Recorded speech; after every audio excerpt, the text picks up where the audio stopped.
പറഞ്ഞു സാക്ഷ്യം പറയാമെന്ന് പോലും. പക്ഷെ ഞാൻ എൻ്റെ അമ്മയ്ക്ക് ഇവിടെ ഒരു വാക്ക് കൊടുത്തിട്ടാണ് ഇറങ്ങിപ്പോയത്. ഞാൻ ഈ കുഞ്ഞിനെ ഈ നടയിൽ കൊണ്ടിരുത്തി സാക്ഷ്യം പറയിപ്പിക്കും. ഏത് ജാതിയോ മതമോ അതിനപ്പുറം ദൈവം എന്ന് പറയുന്ന ഒരാൾ നമ്മുടെ കൂടെ ഉണ്ട്. അങ്ങനെ ഡോക്ടർ പറഞ്ഞു, ഇനി മോൾക്ക് മരുന്ന് കഴിക്കണ്ട, മരുന്ന് നിങ്ങൾ കൊടുക്കണ്ട, ഒന്നും ചെയ്യേണ്ട, മോളെ കോളേജിൽ പഴയപടി വിട്ടോളൻ. അപ്പം ഒരു സൈഡ് തളർന്ന്, സത്യം പറഞ്ഞാൽ നിങ്ങൾക്ക് ആർക്കും, ഞാനായതുകൊണ്ടാണ് ഇന്നിവിടെ ജീവിച്ചിരിക്കുന്നത്. ഒരു ഡയപ്പർ മാത്രം കുഞ്ഞിനാരെയും തിരിച്ചറിയാൻ അറിയത്തില്ലായിരുന്നു.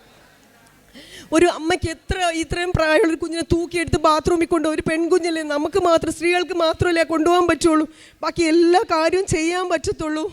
അങ്ങനെ ഞാൻ ഈ മോളെയും വെച്ചിട്ട് രാവും പകലും ഇല്ലാതെ ഞങ്ങൾ പ്രാർത്ഥന. മോള് പിന്നെ 24 hours അച്ഛൻ്റെ പ്രാർത്ഥന ഫുൾ ടൈം. അവൾക്ക് സംസാരിക്കാൻ പറ്റത്തില്ല, സംസാരം അന്നത്തോടെ പോയെങ്കിലും ഇപ്പം കുറേ അധികം സംസാരിക്കാൻ തുടങ്ങി.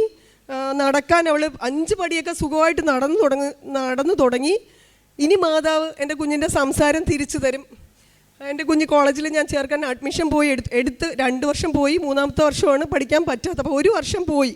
വീണ്ടും അവളെ തിരിച്ച് പഴയപടി കോളേജിലാക്കണം.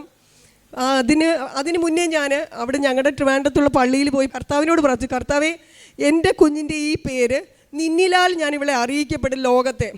ഈശോയും മറിയവും ചേർന്ന് എൻ്റെ മോളുടെ ഇപ്പം ഇരിക്കുന്ന പേര് മാറ്റിയിട്ട് ഞാൻ ഇമ എന്ന രീതിയിൽ ഞാൻ സാക്ഷ്യം പറഞ്ഞ് നിന്നെ അറിയിക്കും. ലോകം മൊത്തം അവളെ ഇമ എന്ന പേരിൽ അറിയപ്പെടണം എന്ന് പറഞ്ഞ് ഞാൻ അഫിഡവിറ്റ് വക്കീലിൻ്റെ കയ്യിൽ കൊടുത്ത്, അഫിഡവിറ്റും കൊടുത്തിട്ടാണ് ഞാൻ ഈ നിങ്ങളുടെ മുന്നിലിരുന്ന് ഈ സാക്ഷ്യം പറയുന്നത്. പക്ഷേ എനിക്ക് അത്രയും എൻ്റെ മാതാവ് തന്നു. ഞാൻ പ്രാർത്ഥിച്ച എല്ലാ കാര്യവും എൻ്റെ മാതാവ് നടത്തി തന്നു.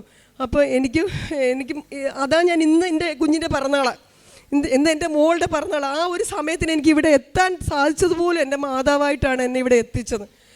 അപ്പം നിങ്ങളുടെ എല്ലാവരുടെ പ്രാർത്ഥനയും അനുഗ്രഹവും ഇനിയും എൻ്റെ കുഞ്ഞിന് നിങ്ങളും കൂടി പ്രാർത്ഥിക്കണം എന്ന് മാത്രമേ എനിക്ക് പറയാനുള്ളൂ. എല്ലാവരും, എൻ്റെ വിശ്വാസം പോലെയാണ് നിങ്ങളുടെയും വിശ്വാസം. നമ്മുടെ അനുഭവങ്ങളിൽ കൂടിയാണ് നമ്മൾ മറ്റുള്ളവരോട് എല്ലാ കാര്യങ്ങളും പറഞ്ഞു കൊടുക്കുന്നത്.